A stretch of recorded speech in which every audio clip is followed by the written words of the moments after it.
प्राचीन भारतवर्ष में कभी छुआछूत रहा ही नहीं और ना ही जातियां कभी भी भेदभाव का कारण रही। आज मैं आपको प्राचीन भारतवर्ष की जाति व्यवस्था के विषय में भी बताऊंगा और इसके पीछे चल रहे षड्यंत्र की तरफ भी आपका ध्यान आकर्षित करने का प्रयत्न करूंगा। हस्तिनापुर नरेश महाराजा शांतनु ने विवाह किया था एक मछुआरे की कन्या सत्यवती के साथ और इस विवाह के लिए सत्यवती के पिता की एक ही शर्त थी कि सत्यवती का पुत्र ही हस्तिनापुर का राजा बनेगा। अब सोचिए कि एक चक्रवर्ती सम्राट के सामने एक साधारण सा मछुआरा भी ऐसी शर्त रख सकता था। खैर, अपने पिता की इस इच्छा को पूरा करने के लिए युवराज देवव्रत ने जीवन भर अविवाहित रहने का ही संकल्प ले लिया, प्रतिज्ञा ले ली और इस भीष्म प्रतिज्ञा के कारण ही उन्हें भीष्म कहा गया। बाद में सत्यवती के जो पुत्र हुए वो छत्री बन गए और हस्तिनापुर के राजा बने। तो क्या कभी भी उनका शोषण हुआ होगा? महाभारत जैसे महाकाव्य की रचना करने वाले वेद व्यास भी सत्यवती के पुत्र ही थे। वो बाद में महर्षि बन गए, गुरुकुल चलाते थे और बड़े बड़े राजा महाराजा उनके सम्मान में हाथ जोड़कर खड़े रहते थे। जो विदुर थे वो एक दासी पुत्र थे, परंतु उन्हें प्रकांड पंडित कहा जाता है। वो हस्तिनापुर जैसे एक शक्तिशाली साम्राज्य के महामंत्री बने। उनके द्वारा लिखी गई विदुर नीति राजनीति शास्त्र का एक बड़ा महाग्रंथ माना जाता है। स्वयं भगवान श्री कृष्ण दुर्योधन का आतिथ्य ठुकराकर विदुर के घर भोजन करने के लिए गए थे। भीम ने एक वनवासी कन्या हिडिंबा के साथ विवाह किया था। स्वयं श्री कृष्ण यदुवंशी थे। उनका लालन पालन दूध और घी का व्यवसाय करने वाले नंद बाबा और माता यशोदा ने किया था, परंतु बाद में वो एक बहुत ही शक्तिशाली साम्राज्य के राजा बन गए। कृष्ण और बलराम घर घर में पूजनीय हैं, यदुवंशी क्षत्रिय कहलाए और स्वयं भगवान श्री कृष्ण ने संसार को श्रीमद् भगवत गीता जैसा महाग्रंथ प्रदान किया। निषाद राजगुह भगवान श्री राम के सहपाठी थे। दोनों साथ ही साथ गुरुकुल में पढ़ते थे। भगवान श्री राम निषाद राजगुह को गले से लगाते हैं, उन्हें अपना परम मित्र मानते हैं और उन्हें भरत के समान प्रेम करते हैं। वो कहते हैं, तुम मम प्रिय भरत ही समभाई। स्वयं सीता मैया ऋषि वाल्मीकि के आश्रम में रहती हैं, जो कि एक वनवासी थे। उन्हीं के आश्रम में लव और कुश का जन्म होता है। नवधा भक्ति की प्रतिमूर्ति या उसकी प्रतिमान माता शबरी जब उनके आश्रम में भगवान श्री राम पहुंचते हैं तो उन्हें माता कहकर संबोधित करते हैं।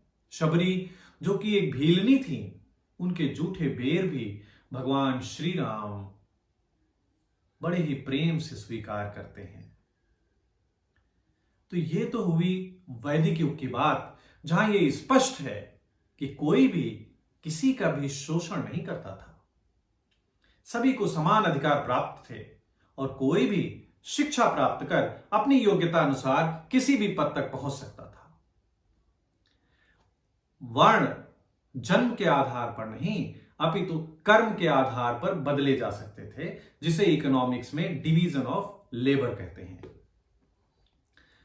अब यदि हम प्राचीन भारत की बात करें तो प्राचीन भारत में जो सबसे बड़ा राज्य मगध था, उसके शासक नंदवंश के लोग थे, जो कि जाति से नाई थे। नंदवंश के संस्थापक महापद्मनंद राजा के नाई हुआ करते थे, जो कि बाद में राजा बन गए। उनके पुत्र क्षत्रिय कहलाए और उन्होंने भारतवर्ष पर राज किया, मगध पर राज किया। और आज भी अगर आप देखें तो शादी ब्याह में नाई को नाऊ ठाकुर कहकर के बुलाया जाता है। हालांकि अब नाई का ये जो व्यवसाय है वो तो दूसरे कई सारे संप्रदायों ने भी अपना लिया है। इस नंद वंश को समाप्त करके चंद्रगुप्त मौर्य ने मौर्य वंश की स्थापना की। वो मोर पालने वाले समाज से आते थे और चंद्रगुप्त मौर्य को मगध का सम्राट बनाया एक ब्राह्मण चाणक्य ने। और मौर्य वंश ने भारतवर्ष पर 506 वर्ष तक शासन किया। मौर्य वंश के बाद गुप्त वंश ने, जो कि घोड़ों का व्यवसाय करते थे, उन्होंने 140 वर्ष तक शासन किया। यदि हम पुष्यमित्र शुंग के 36 वर्ष के शासनकाल को छोड़ दें तो अधिकतर प्राचीन भारत पर उन्हीं लोगों ने शासन किया जिन्हें आज हम शोषित और वंचित कहते हैं। परंतु इतिहास साक्षी है कि कभी भी इस काल में भी शोषण जैसी कोई बात नहीं थी। उसके बाद के 1100 से 1750 वर्ष तक के काल को, जिसे हम मध्यकाल कहते हैं, अगर हम उस समय को देखें तो इस समय भारतवर्ष पर अधिकांश समय तक मुस्लिम आक्रांताओं के आक्रमण होते रहे और अधिक समय तक उनका शासन भी रहा। और मुगलों के समय ही भारतवर्ष में गंदगी की शुरुआत हुई। गुलाम प्रथा, पर्दा प्रथा, सती प्रथा, बाल विवाह जैसी कुरीतियों ने जन्म लिया। उसी समय भारतवर्ष में मराठाओं का उदय भी हो रहा था। पेशवा बाजीराव, जो कि ब्राह्मण थे, उन्होंने गाय चराने वाले गायकवाड़ को गुजरात का और होलकर को मालवा का राजा बनाया। महारानी अहिल्याबाई होलकर से हम सभी परिचित हैं, जो कि बहुत ही महान शिवभक्त थीं और उन्होंने ना जाने कितने ही मंदिरों का पुनर्निर्माण करवाया, पुनरुद्धार किया। यदि हम मीराबाई की बात करें तो मीराबाई, जो कि एक राजपूत थीं, उनके गुरु थे एक चर्मकार रविदास, और रविदास के गुरु थे एक ब्राह्मण रामानंद। तो कहां थी शोषण वाली बात?